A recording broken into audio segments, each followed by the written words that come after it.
Friend of mine showed me how to use Google Maps. I'm sure you've seen it. It lets you use satellite images to look at locations all over the world.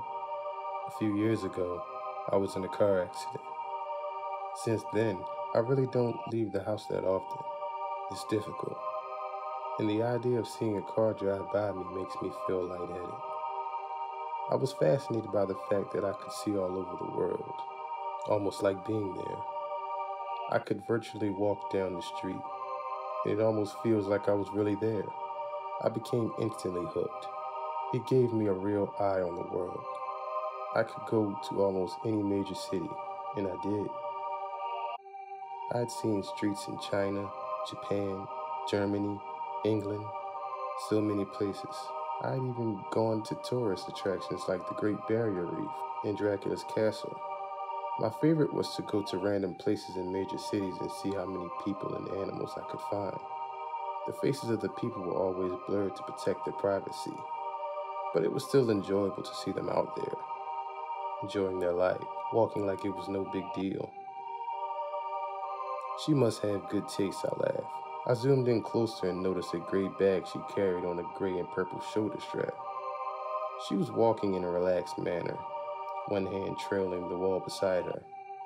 I bet if I could have seen her face, I would see that she was smiling. I began to feel a little sad. I let my hands fall into the arms of my wheelchair and looked at her for a minute more. I wished that I could be there, walking so carefree with her. That wouldn't happen though. Until I died, I was stuck in this wheelchair. I sighed and zoomed out of Tokyo. Enough of this for tonight. I turned off the computer and went to bed. I got up early and decided to look around Paris. Paris was always fun. I liked the look of the city, with all of the old, beautiful buildings and so many people to watch. I randomly zoomed into an area and saw a street lined with brick buildings, a few small shops, and an old tan brick church. Ahead was an intersection, and dozens of people walked by. A balding businessman walked quickly past, looking back at an old woman, hair covered with a scarf, carrying a large purse. A curvy woman in black pants that were too tight stared into a store window, and two women led a group of small children around a corner. I spun the view around a few more times and then saw something peculiar. Sitting on the bus bench were two people. One of them was a young woman with her feet stuck in front of her in a relaxed manner. She was wearing a pair of red sneakers, like my own. I was startled for a moment as I noticed the black pants, white t-shirt, and black hooded jacket. Dark brown hair was tied loosely behind her neck. A gray bag sat on the bench beside her, the shoulder strap hooked over her shoulder. This is crazy, I thought. It can't possibly be the same woman. This is a different country, different continent even. How could it be her? This was stupid. It wasn't as if they were live photographs. They were taken ahead of time and then stored. It's not like she was in two places at once. She could just be a traveler. Besides, without seeing her face, it was impossible to tell that it was the same person. Brown hair was probably the most common hair color in the world. Those red sneakers were something I purchased online.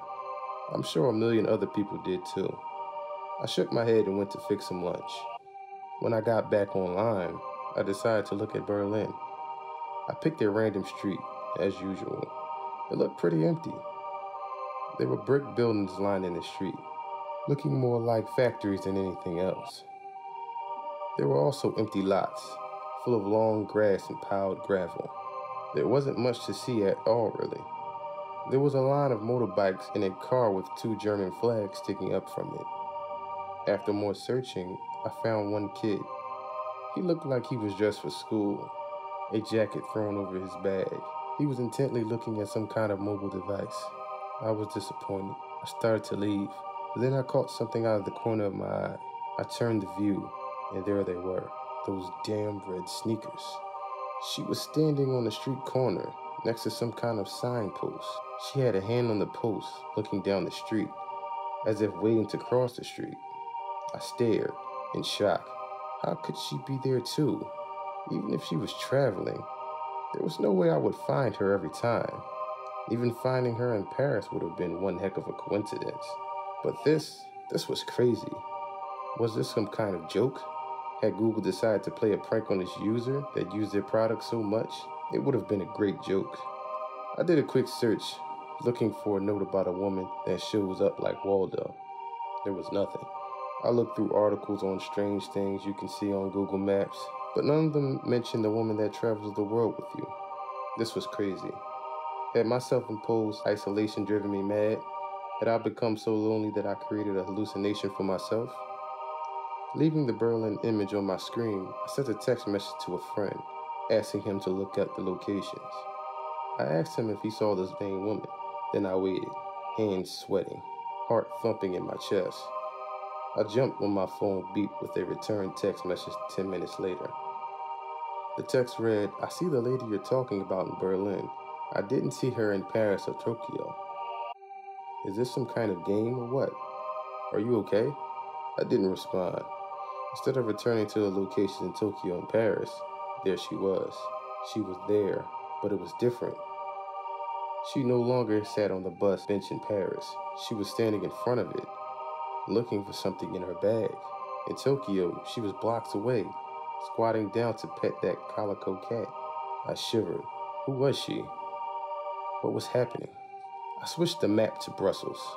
It was another city street. It was lined with old-looking buildings, with shops on the ground level, what I guessed was apartments above. I quickly scanned the streets. They were empty. Other than a stocky woman in a bright blue sweater, I did a second sweep. She wasn't there. I sighed in relief. I couldn't believe I was getting so worked up about this. It was nothing but a coincidence. I stopped, my eyes frozen on the screen. There was a building at the point of a fork in the road, white with a black ironwork framed balcony jutting from the second floor. I hadn't seen her, as I had been looking at the sidewalks. There she stood, standing on the balcony, her head tilted in the direction of the camera, almost like she was coyly looking toward me. My breath caught in my throat. I switched to Sydney. She was leaning against the wall, inside the doorway of a bright blue Catholic pharmacy building. London showed her getting ready to step on a red double-decker bus. Her head turned to look over her shoulders. She was everywhere I looked. She stood on a brick sidewalk, on a bridge in Venice. She walked across a yellow barred crossway in Zurich. And in Hong Kong, she stood between a Wing Lung Bank and a McDonald's adjusting the strap on her bag. In each picture, she came closer and closer to looking directly at me with a blurred out face. My heart felt like a terrified bird slamming around in my chest. I couldn't catch my breath.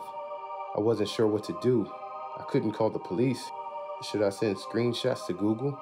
I clenched my fist tightly and closed my eyes. Who was she? Was she following me? Was I following her? I wish I could see the expression on her face, know what she saw when she looked back at me. I wanted to get out of my chair and run. Why is it the only thing that made me feel free again was the thing that made me feel even more trapped? I had to know. I typed in the name of my town and zoomed in on a random street. It was a couple of miles away from my house. The gates to the city park were shown in the clarity of daylight, despite it being night here. There she was. There she was. She was only a few miles away from my house, standing under the ironwork arch that stated the name of the park. She looked directly at the camera, directly at me. I felt like I might throw up. She was near me, and she was watching me. She was coming for me. What did she want? I typed in the name of the apartment complex where I live. I could see the outside of the building. The parking lot was full of cars, and there were a few blurred out children on the playground. I searched everywhere for her. She wasn't in the parking lot or on the sidewalks, not between the buildings or standing in the playground. I even scanned each of the cars, behind the bushes, and each of the blurred windows. She wasn't there. I curled tightly around myself and laid my head down on the desk. This place was safe. I didn't leave my apartment anyway.